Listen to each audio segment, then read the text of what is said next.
54 मराठी 423 लोकप्रिय साहित्य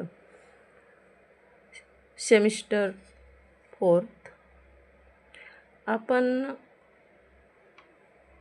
ह्या पुस्तकातील घटक 5 बघूया आणि त्या घटकातील लोकप्रिय साहित्याचा वाचकांवरील परिणाम बघूया।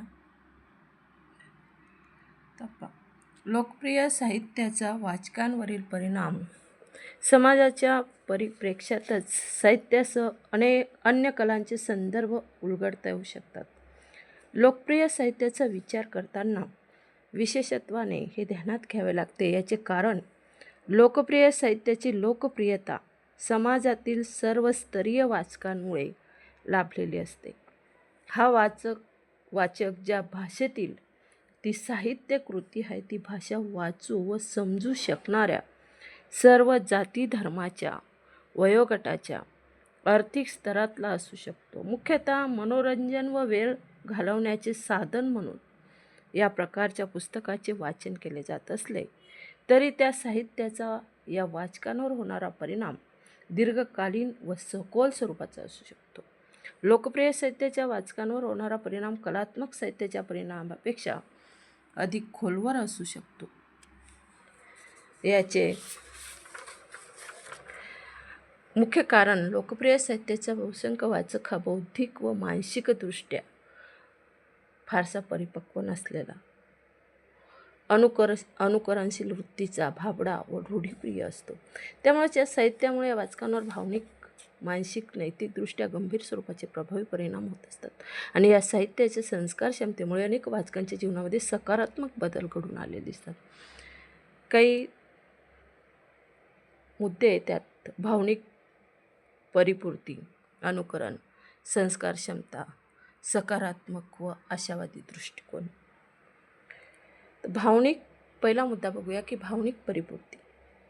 रंजन करणाऱ्या साहित्याचे वाचन करणे ही अनेक वाचकांची भावनिक आणि मानसिक गरज असते। एकाकी आयुष्य जगणाऱ्या अविवाहित वृद्ध स्त्री पुरुषांची भावनिक भूक भागवण्याचे काम कौटुंबिक कथानके असलेले लोकप्रिय रंजनवादी साहित्य करत असते। अनेकदा कौटुंबिक जीवनात अपयशी ठरलेल्या वाचकांना मानसिक बळ देण्याचे काम हे साहित्य करताना दिसते। लैंगिक भूकांचा कोंडमारा होणाऱ्या विवाहोत्सुक स्त्री पुरुषांना स्वप्नरंजनात बुडून जात मानसिक दिलासा या साहित्यातून मिळू शकतो, तर दैनंदिन जीवनातल्या नोकरी व्यवसायातल्या कटकटींना कंटाळलेल्या वाचकांना वास्तवाचा विसर पाडून कल्पनेच्या साम्राज्यात घेऊन जाण्याचे कार्य हे साहित्य पार पाडत असते। वाचकांची होणारी भावनिक व मानसिक परिपूर्ती या प्रकारच्या वाचकांवरील एक महत्त्वाचा परिणाम म्हणता येतो। दुसरा मुद्दा आहे अनुकरण। कौटुंबिक जीवन कलह रंगवणाऱ्या अनेक लोकप्रिय साहित्यकांनी उच्चभ्रू उच्चकुलीन शहरी कुटुंबातील रूढी परंपरा रंगवण्याला भर दिलेला असतो।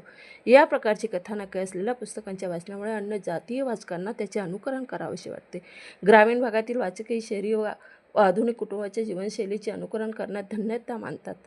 सर्वसामान्य वाचकांच्या मनावर या कथा कादंबऱ्यातील नायक नायिकेच्या जगण्याच्या शैलीचा पगडा असतो। त्यातूनच त्यांच्या कृती, संवाद, रीतिविचार यांची नक्कल आपल्या वास्तव आयुष्यात करण्याचा प्रयत्न अनेक वाचक करताना दिसतात। गुप्तहेराच्या चातुर्य कथांमधील गुन्ह्याचा शोध लावणाऱ्या पोलीस व गुन्हेगारांचे बौद्धिक चातुर्य, तर्कशक्ती, निरीक्षण क्षमता अशा गोष्टीचेही युवा वर्गाला आकर्षण वाटत असते आणि त्यामुळे आपल्या रोजच्या जीवनातील एखाद्या छोट्याशा रहस्याचा व गुन्ह्याचा छडा लावताना नकळतपणे या प्रकारच्या साहित्यामधील गुप्तहेरांच्या गुणवैशिष्ट्यांचे अनुकरण ही मंडळी करताना दिसतात। नायकांमधील विविध सद्गुण, सुशिक्षितता, नम्रपणा, सेवापरायण वृत्ती, धाडसीपणा, आत्मविश्वास, नात्यातील सर्वांना समजून घेण्याचा स्वभाव, वाक्चातुर्य, विनोदबुद्धी अशा गुणांचे अनुकरण करण्यात मध्यमवर्गीय मानसिकतेच्या तरुणांना भूषण वाटते, तर घरच्या स्त्रियांकडून अशा गुणवैशिष्ट्यांची अपेक्षा पुरुष मंडळी करताना दिसतात।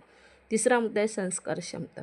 लोकप्रिय साहित्याचे वाचन करण्याने मनोरंजन हा मुख्य हेतू असला तरी त्यातून कळत नकळतपणे काही विशिष्ट सामाजिक, नैतिक, कौटुंबिक मूल्यांचा संस्कारही वाचकांच्या मनावर होत असतो। ही मूल्ये बहुतांशी पारंपरिक स्वरूपाची असतात।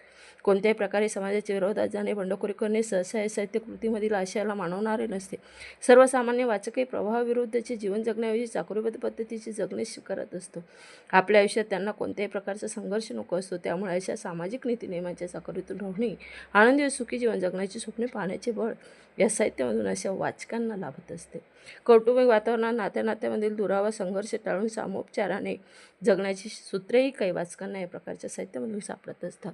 आणि शेवटचा मुद्दा आहे सकारात्मक आशावादी दृष्टिकोन। सर्वसामान्य वाचकांचे दैनंदिन आयुष्य निराशा, अपमान, संघर्ष, दुःख, मानसिक शारीरिक कटकटी यांनी भरलेले असते. विवाहपूर्व प्रेम करण्याची संधी, नेतृत्व करण्याची संधी, शौर्य गाजवण्याची संधी, चातुर्य दाखवून समाजाकडून शाबासकी मिळवण्याची संधी त्यांना क्वचितच लाभत असते. बहुसंख्यानं तर अशा कोणत्याही संधी कधीच लाभत नाही. त्यामुळे जीवनाकडे पाहण्याच्या प्रकारचा नकारात्मक दृष्टिकोन तयार करण्याची शक्यता असते. त्यातूनच वैफल्य देणे, टोकाचे नैराश्य येणे, आत्महत्या करावीशी वाटणे, गुन्हेगारीकडे वळणे अशा गोष्टी संभवतात. मात्र मूलतः पापविरवृत्तीचे असलेल्या भारतीय परिप्रेक्ष्यातील मध्यमवर्गीय मानसिकतेच्या माणसांना वास्तवातील या नकारात्मक गोष्टीपासून दूर नेण्याचे काम काही प्रमाणात का होईना पण लोकप्रिय साहित्य करत असते. हे साहित्य अंतिमतः सगळं चांगलं घडणार आहे, किती क्लेश दुःख वाटायला अखेरीस सत्यातच विजणार आहे अशा वादी दृष्टिकोन वाचकांच्या मनात रुजवते. तर विद्यार्थी मित्रांनो, व्हिडिओ आवडला तर लाईक शेअर सबस्क्राईब करायला विसरू नका प्लीज.